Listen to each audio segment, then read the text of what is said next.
अखिल भारतीय मराठी नाट्य परिषदेच्या वतीने बीडमध्ये 100व्या नाट्य संमेलनाचे आयोजन करण्यात आले आहे। कृषी मंत्री धनंजय मुंडे, उद्योग मंत्री उदय सामंत यांसह अनेक मान्यवरांच्या उपस्थितीत मोठ्या उत्साहात संमेलनाचे उद्घाटन पार पडले। आज दिवसभर अनेक कार्यक्रमांची मेजवानी रसिकांना मिळणार आहे।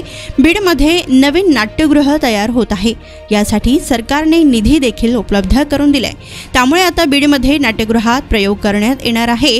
तसेच रसिक प्रेक्षकांपर्यंत पोहोचण्याकरिता हे विभागीय संमेलन होत असल्याचे प्रशांत दामले यांनी सांगितलं। बीडमध्ये दाखल झालेला आहात, खूप छान दिंडी निघाली होती। पहिली प्रतिक्रिया काय असेल, कारण की 100वे हे नाट्य संमेलन होतं आहे। 100वे नाट्य संमेलन आपलं पिंपरी चिंचवड झालं, त्यानंतर आता ही 6 ठिकाणी विभागीय नाट्य संमेलन आहेत आणि याच्या व्यतिरिक्त 22 ठिकाणी जागर स्पर्धा आहेत। म्हणजे मला असं वाटतं की नाट्य परिषदेच्या इतिहासात हे 100वे नाट्य संमेलन असल्यामुळे इतक्या मोठ्या प्रमाणावर संपूर्ण नाटक हे महाराष्ट्राच्या तळागाळात पोचणं गरजेचं आहे आणि म्हणून ही सगळी आपण एवढा मोठा घाट घातलेला आहे। आणि बीड म्हणजे मराठवाडा, नुसतं बीड असं नाही, मराठवाडा, लातूर, परभणी, बीड, नांदेड, अंबेजोगाई हा सगळा जो भाग आहे अतिशय रसिक प्रेक्षकांचा भाग आहे। मराठवाड्यात माझ्या नाटकाचे दरवर्षी नाही म्हटलं तरी 4-1 दौरे तरी होतातच, सर्वच नाटकांचे होतात आणि इथे रसिक प्रेक्षक आहे।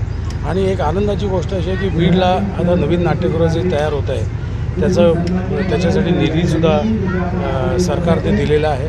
त्याचं बऱ्यापैकी काम सुरू झालेलं आहे। आता काही अर्धवट राहिलेलं काम लवकरात लवकर पूर्ण झालं की आम्ही बीडमध्ये सुद्धा नाट्यगृहात प्रयोग करायला येणार आहोत। तर संपूर्ण मराठवाड्यातच उत्तम रसिक प्रेक्षक आहेत। रसिक प्रेक्षकांपर्यंत आम्ही पोचणं गरजेचं आहे आणि ते पोचण्यासाठी हे विभागीय संमेलन किंवा या सगळ्या जागर स्पर्धा हे त्याचीच गरज आहे। सर, अशा कार्यक्रमामुळे मुळात लोकांपर्यंत नाटक पोचणं गरजेचं आहे आणि आता जागर स्पर्धेतून कमीत कमी 7,500 ते 7,000 लोकांनी म्हणजे कलावंतांनी भाग घेतलेला आहे। तर मला खात्री आहे की मराठी नाटक इंडस्ट्रीला किंवा मराठी इंडस्ट्रीला कमीत कमी 20 चांगले कलाकार तर मिळणं गरजेचं आहे। आणि कलाकार म्हटलं मी फक्त ॲक्टर्स म्हणत नाही, तर दिग्दर्शक म्हणतो, टेक्निशियन्स, हे सगळी मंडळी मिळणं फार गरजेचं आहे। पुढची जनरेशन रंगमंचाला जोडणी घेणं महत्त्वाची आहे। अशा कार्यक्रम नाही, एक तर पेशन्स असायला पाहिजे। उठलं आणि मला प्रसिद्धी मिळाली असं होत नाही। मुळात मराठी नाटकात काम करणं हा एक वेगळा चॅलेंज आहे, सिरियलमध्ये काम करणं वेगळा चॅलेंज आहे। पण मराठी नाटक हे वन टेक असतं, इथे रिटेक नसतो, त्यामुळे हा इथे वेगळा चॅलेंज आहे।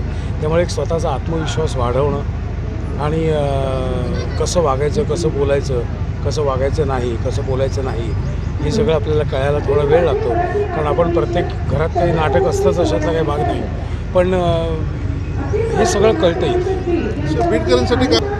बीडकरांचं आज दिवसभर सगळे प्रयोग आहेत की काल पण इथे मोठी लावणीचा कार्यक्रम झाला।